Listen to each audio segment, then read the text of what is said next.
The two types of plants that were planted one amongst each other.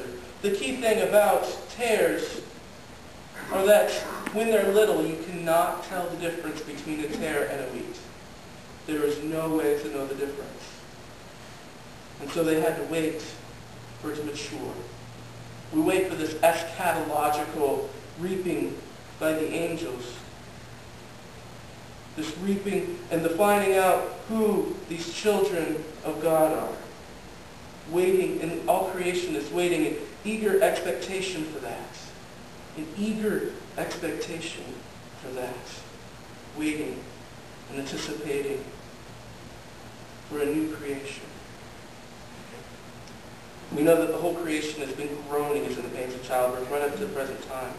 Not only so, but we ourselves, who are the first fruit of the Spirit, groan inwardly as we wait eagerly for our adoption as sons, the redemption of our bodies.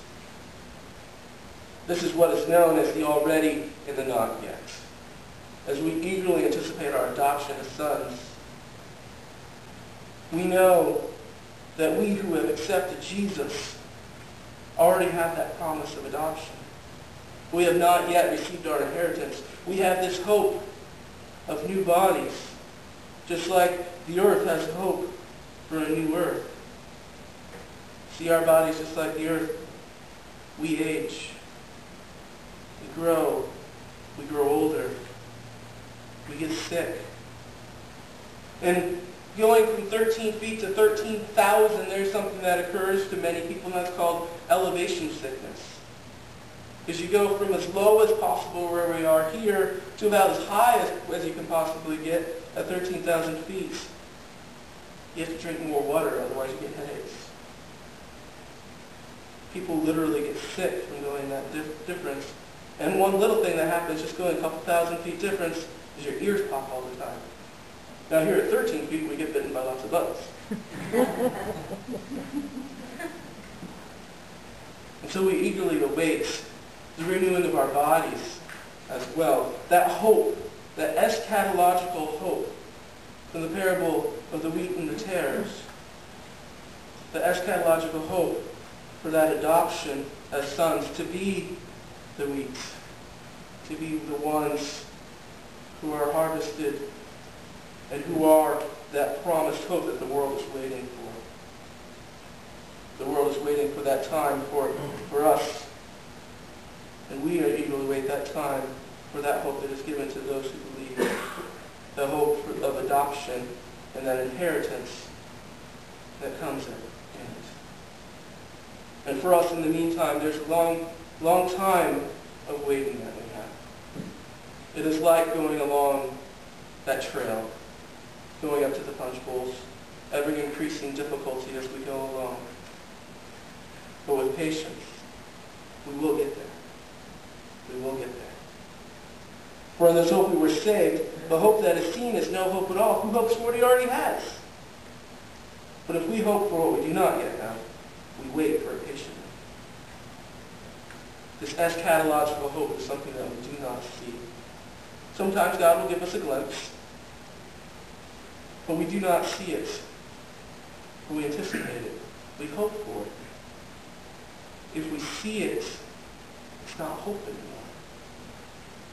There are many things that we have hoped for that we have received.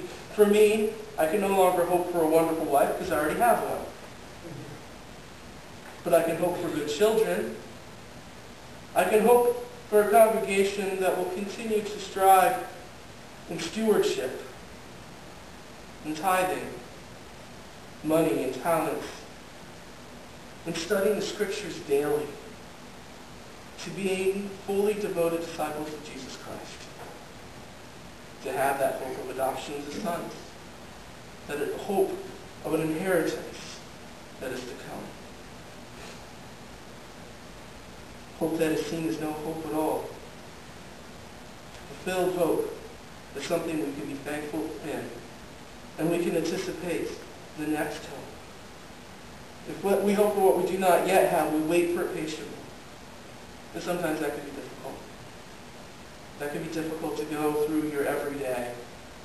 As I preached yesterday on the story of Joshua and Jericho, it took them a lot of patience each day as they walked around that city. They didn't know what was going to happen. They just had hope that they would be able to conquer that city and continue to do what God had asked them to do. But we need to hope. And we need to do so patiently. We need to wait patiently for the eschatological hope. We need to believe and see and be patient. Amen.